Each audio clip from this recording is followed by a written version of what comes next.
बिस्मिल्लाहिर्रहमानिर्रहीम, अस्सलाम वालेकुम नाज़रीन कराम। मैं हूं मखदूम शहाबुद्दीन और आप देख रहे हैं मेरा फेसबुक और यूट्यूब चैनल। उम्मीद करता हूं आप सब लोग बखैर वाफियत होंगे और जहां भी होंगे अपने अहले खाना समेत खुश भी होंगे और महफूज भी। नाज़रीन कराम, इस वक्त एक जानिब तो बहुत से मंसूबे बन रहे हैं, बहुत से प्लान्स हैं और हर कोई ही अपने जो प्लान्स हैं उन्हें एग्जीक्यूट करने की तगोदौ में लगा हुआ है। बहुत से प्लान्स, बल्कि मेजॉरिटी जो इस वक्त मंसूबे हैं वो एक शख्स को गिराने के लिए हैं, एक शख्स को हराने के लिए हैं, एक शख्स को सिस्टम से बाहर करने के लिए हैं। लेकिन यहां पर अब एक बहुत बड़ा दावा सामने आया है और अब जो तमाम सियासतदान हैं, इमरान खान को माइनस करते करते किस तरह से इमरान खान का किस्सा तमाम करने की ख्वाहिश लेकर हर कदम उठाने से भी और हर तरह का अच्छा बुरा काम करने से भी गुरेज ना करने वाले जो सियासतदान हैं, उनका अपना किस्सा तमाम होने वाला है। क्या इस वक्त ताकतवर हल्के अपने हाथ में वो डंडा या वो छड़ी जो है वो उठा चुके हैं? हारून रशीद साहब सीनियर साफी हैं, उन्होंने पीडीएम और पीटीआई को बड़े खतरे की आगाही दी है और एस्टैब्लिशमेंट जो है उसका इमरान खान साहब जो है उनके खिलाफ क्या प्लान हो सकता है, क्या मंसूबा हो सकता है और इस वक्त गेम क्या पड़ी हुई है। एक जानिब इंतखाबी इस्लाहात का जो बिल है वो पार्लियामेंट से जो एक ज्वाइंट सेशन बुलाया गया है, मुश्तरका इजलास बुलाया गया है, उसमें अप्रूव हो चुका है। इस पर इत्तेहादी जमातों ने नून लीग की जो मुख्तलिफ जमातें हैं सारी इस चूं चूं के मुरब्बे इस हुकूमत के अंदर इस मिक्स अचार में उन सारी की सारी सियासी जमातों ने पहले कुछ एतराज़ात किए लेकिन बाद में वो मान गए और अब चूंकि ये बिल जो है ये मंजूर हो चुका है तो ये सदर मुमलिकत जो है उन्हें जाएगा। मतलब लिमिटेड पावर्स दी गई हैं, अनलिमिटेड पावर्स नहीं दी गई और ये 10 दिन के लिए आप कह सकते हैं कि ये अगर सदर मुमलिकत ने ना पास किया तो ये फिर कानून बन जाएगा, यानी ऑप्शन कोई नहीं है, यानी ये नाफिजुल अमल होना ही होना है। वहीं दूसरी जानिब पार्लियामेंट के मुश्तरका इजलास के हवाले से जो खबर है वो भी मैं आपके सामने रख दूं।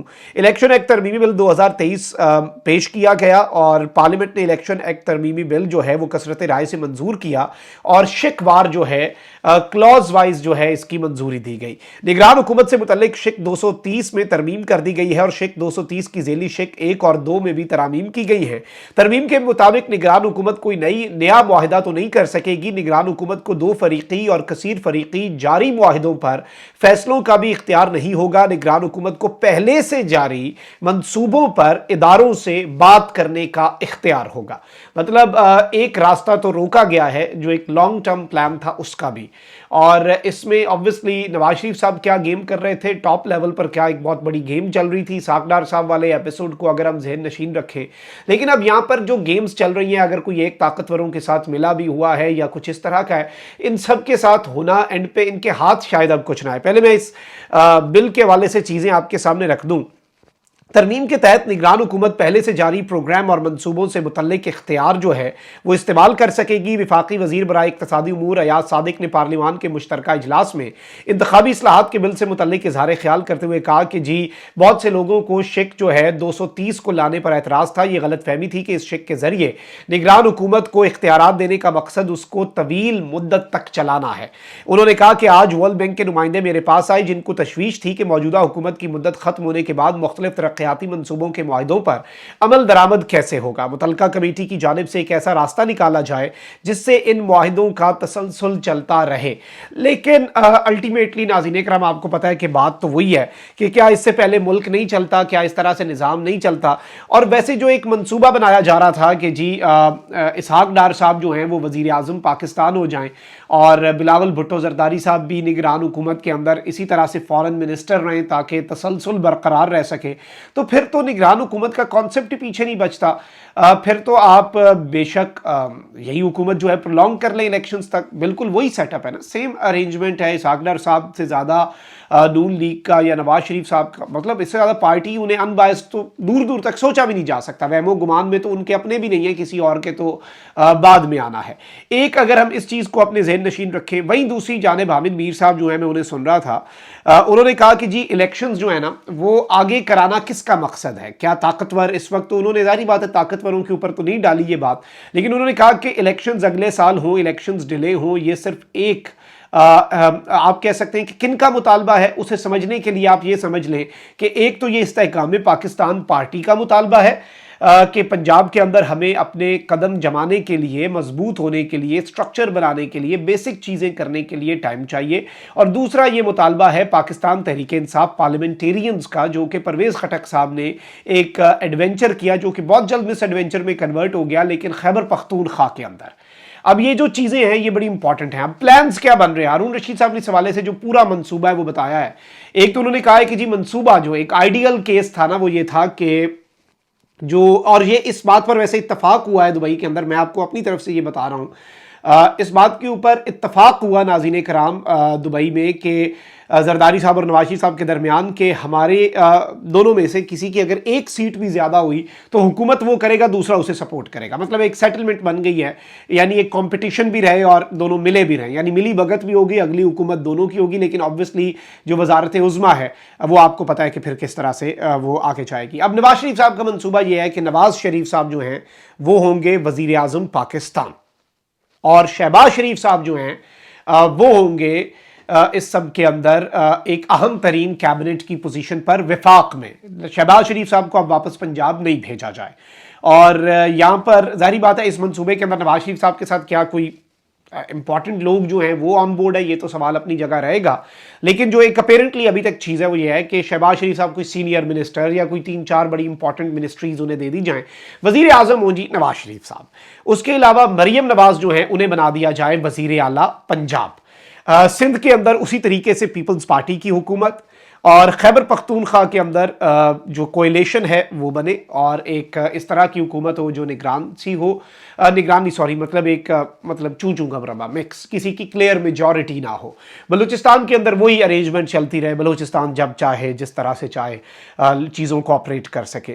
जरदारी साहब को इस सब के अंदर लगता था कि वो जो मेजॉरिटी है वो हासिल कर लेंगे, और वजारत उज़्मा जो है वो जरदारी साहब जो है वो बिलावल साहब को लेके दे देंगे। और उन्होंने बिलावल को कहा भी हुआ था कि तुम बस अमेरिका के कदमों में पड़े रहो, बाकी इधर मेरे पे छोड़ दो, leave the rest to me. Apparently जो इस वक्त लग रहा है, और बेईमान हारून साहब ने भी ये बात की, तो जरदारी साहब जो है उन्हें ये लग रहा था अपेरेंटली, और अगर उनकी चीज़ों को समझा जाए तो मुबैना तौर पर कि एक तो वो खैबर पख्तूनख्वा में नोट चला देंगे, दूसरा वो पूरी ताकत से बलूचिस्तान में नोट चलाएंगे, तीसरा वो सराइकी बेल्ट जो है मतलब या जो साउथ पंजाब है वहाँ पर नोटों की बारिश कर देंगे। और मैं बारिश कर दूं पैसे की, वही वाला जो सिलसिला है कि अगर वो सीट जो है वो हो जाए मेरी वाला सिलसिला जरदारी साहब चलाना चाह रहे थे।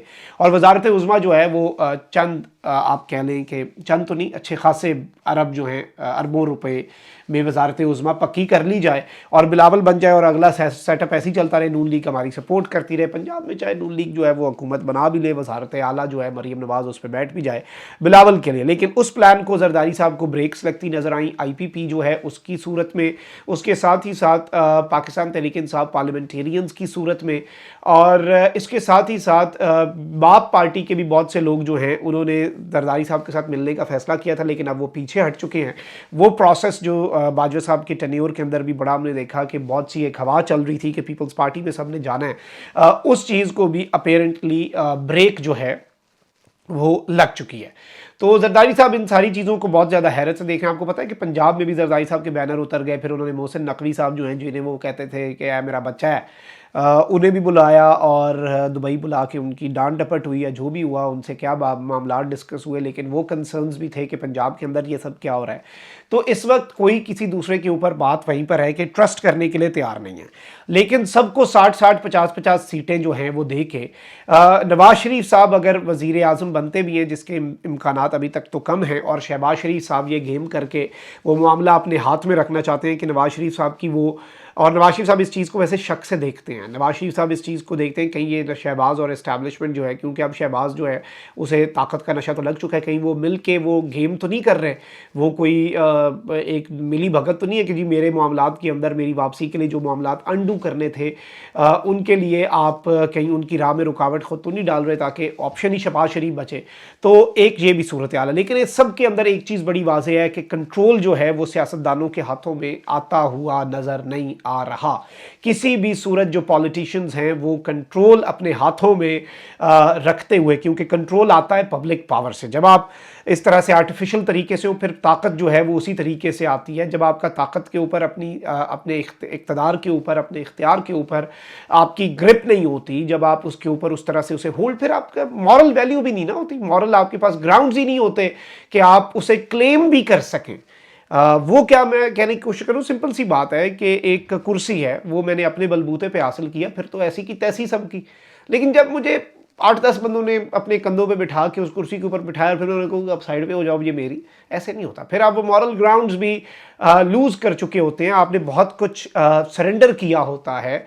और नवाज शरीफ साहब ने भी बहुत कुछ सरेंडर तो कर दिया हुआ है। नवाज शरीफ साहब जो दुबई के अंदर मीटिंग्स हुई हैं, ये नवाज शरीफ कोई सिविलियन सुपरमेसी और ये सारी चीज़ें, ऑल्दो अब बहुत से लोग ये कह रहे हैं कि नवाज शरीफ साहब डट गए हैं, तो क्या नवाज शरीफ साहब फिर से डट गए हैं, किसके खिलाफ डट गए हैं, ये एक अपनी जगह सवाल रहेगा। क्योंकि नवाज शरीफ साहब ने कहा है कि ये मेरा इख्तियार है, ये मैं लगाऊंगा वजीर आजम, मतलब इसमें हम फैसला करेंगे ना, हुक्मरान हम हैं और हम ही फैसला करेंगे। और अब तो अपोजिशन लीडर भी टेक्निकली देखा जाए तो राजा रियाज साहब हैं, उन्होंने नून लीग के टिकट लेनी है, उनकी वर्थ ये है, और उन्होंने लीडर ऑफ द हाउस से टिकट लेनी है, leader of the house president है नून लीग के, he is the signing authority.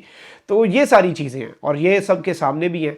लेकिन हारून रशीद साहब ने जो तज्जिया दी वो ये है कि सियासतदान ये सब देखते रह जाएंगे, इसमें किसी भी सूरत ये नहीं कहा जा सकता कि पाकिस्तान तहरीक इंसाफ के लिए जो प्रॉब्लम्स हैं वो कम होती जा रही हैं। और इसमें एक चीज़ बड़ी बात है कि दूसरा टोला जो ये समझ रहा था कि पीटीआई की अगर दूसरे सेक्शन के साथ, वो एक ग्रुप के साथ फटा हुआ, तो उसका फ़ायदा हमें पहुंचेगा ऑटोमेटिकली, हम डी फैक्टो इसके बेनिफिशरी बनेंगे।